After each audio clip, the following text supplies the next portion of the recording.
Assalamualaikum warahmatullahi wabarakatuh. Halo semuanya, kembali lagi di podcast Nedara.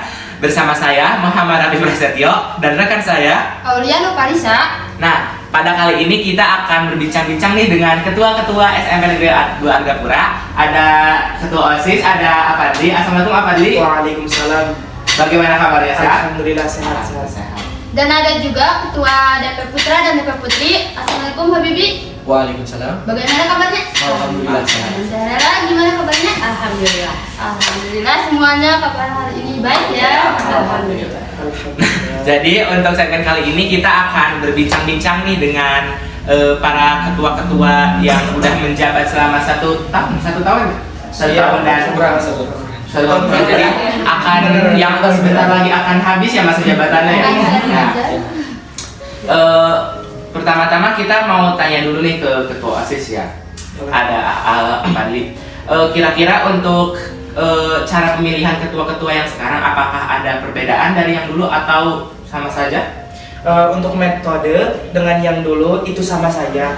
Tapi yang membedakan antara angkatan sekarang dengan angkatan dulu itu di pemaparan visi misinya. Jadi cara pemaparan visi misinya itu lebih dalam lagi. Jadi si calon-calon ketua lebih dalam untuk menggali arti dari visi misi yang dibuatnya tersebut gitu. Bagaimana nih untuk ketua DP? Kan DP semua beda ya? Apakah ada perbedaan juga atau sama saja? Ya sama seperti para calon-calon ketua OSIS juga, karena saya pribadi berkolaborasi dengan ketua OSIS. Ya. Jadi metodenya pun hampir sama, mungkin yang berbeda itu bidangnya saja.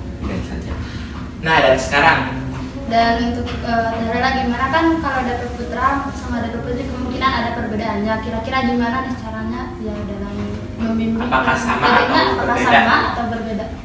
Ya sama, soalnya kan kita bertiga berkolaborasi. jadi semuanya OSIS sama DP Ya. Jadi kita sama. bekerja sama. Bekerja sama. Benar.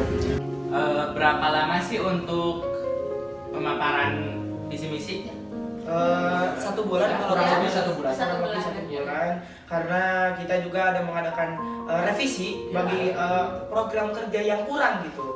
Jadi ya waktunya itu sangat ya mungkin bisa dikatakan lama lah. Lumayan 1 bulan. lama. Lumayan lama. 1 bulan. Bagaimana prosedur pemaparan visi misi? Ya yang pertama nanti calon-calon ketua itu ke kita dulu ya. Ya, Bertiga.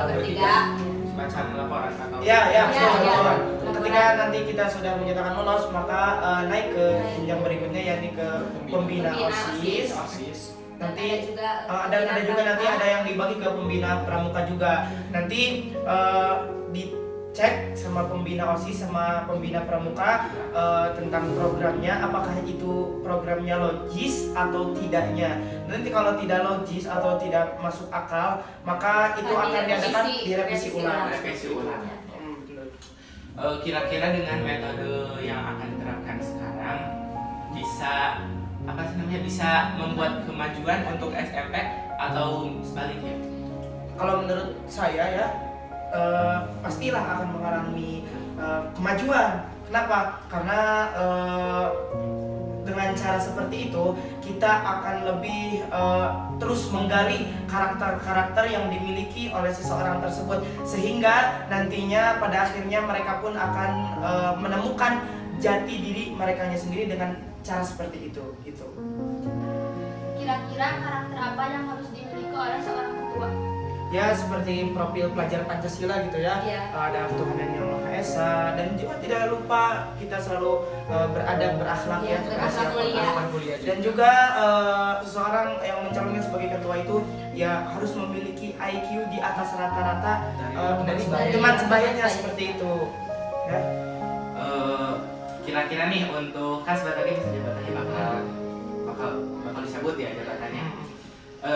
Kesan dan pesan untuk calon-calon ketua yang akan mencalonkan tahun ini gimana? Kesan saya dari mata saya yang melihat sendiri ya, tentu banyak sekali perubahan atau kenaikan yang sangat signifikan bagi mereka dari angkatan kemarin. Untuk angkatan sekarang itu lebih mudah untuk menerima ilmu yang disampaikan oleh kreator yang disampaikan oleh pembina atau yang disampaikan oleh kita, jadi sehingga seseorang yang menjadi ketua OSIS tersebut akan lebih berkarakter yang memunculkan jati diri jadi ketua gitu. Nah, untuk ketua DP sendiri gimana? Ya menurut saya yang sekarang mungkin lebih matang ya dari angkatan kami atau yang sebelum-sebelumnya, karena ada pemaparan visi misi selama 1 bulan. Jadi mungkin mereka bisa lebih siap juga. Dan Putri? Dapat Putri gimana? Alhamdulillah ada peningkatan dari mulai pemilihan dan metodenya. Pesan saya semoga lebih baik dari saya dan dari angkatan sebelum-sebelumnya. Nah, untuk ketua OSIS nih, apa sih makna dari negara beda itu? Ya, menurut pendapat saya, kenapa sekolah ini bisa dikatakan negara beda? Karena siswa-siswa yang ada di sini juga berbeda dengan sekolah-sekolah lain. Contohnya ya di sini lebih berakhlak gitu. Dan tidak hanya itu. Kenapa sekolah ini bisa dikatakan negara beda? Karena sekolah ini terletak yang jauh daripada kota. Jadi di pegunungan. Nah, jadi bisa dikatakan masih asli lah keadaan alamnya, Sejuk. yang masih sejuk, masih dipenuhi dengan pohon-pohon yang sangat menjulang tinggi. Dan juga di sini juga yang berbeda dengan sekolah-sekolah lain, di sini untuk OSIS jasnya berwarna biru. Apa sih makna dari jas warna biru itu? Untuk makna dari jas biru ini bukan makna sih, lebih kepada ketika kita melihat warna biru, kita akan merasakan ketenangan. Kenapa? Ketika kita melihat laut, kan laut Ibarat biru. air. Nah, ibarat air. Nah, jadi ketika kita melihat OSIS, maka kita akan merasa tenang gitu. Dan juga arti dari negara beda juga, kita dari kecamatan tuh selalu diundang menjadi pembawa acara, yang jadi pemain inti. Sama juga ketika kita lihat perbedaannya, di sekolah mana, SMP mana yang sudah menggelar acara podcast seperti ini, seperti ngobrol-ngobrol kayak gini kan? Baru di sini saya lihat, baru kali ini sekolah menengah pertama mengadakan acara podcast seperti ini kan? Sebuah kemajuan. Biasanya jarang-jarang ya SMP. Jarang. Bahkan bisa dikatakan tidak ada lah, Tidak ada. cuma di sekolah ini. Makanya disebut negara beda. Oh, jadi berbeda dari sekolah yang Ya, lain. jelas, Oke. jelas. Juga ya pembedanya itu dari segi alumni OSIS. Walaupun mereka sudah tidak dikatakan sebagai siswa, sudah tidak dikatakan sebagai anggota OSIS, Sudah keluar. ya betul.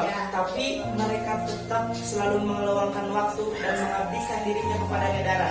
Dan juga contohnya ketika kita mengadakan event atau acara, maka kita akan mengundang alumni itu agar terjalin hubungan, nah silaturahmi, dan agar kita juga tetap menjadi satu keluarga. Oh, iya. Oke, demikianlah untuk ngobrol-ngobrol santai pada episode kali ini ya. Dan saya juga mau mengucapkan semoga ketua-ketua yang akan keluar ini tidak melupakan kami semua ya. Pastinya dong. Tolong anggap kami sebagai keluarga, sebagai saudara. Pasti. Dan saya Muhammad Prasetyo. Saya Ujana Palisa. Tunggu kami di episode selanjutnya. Dah.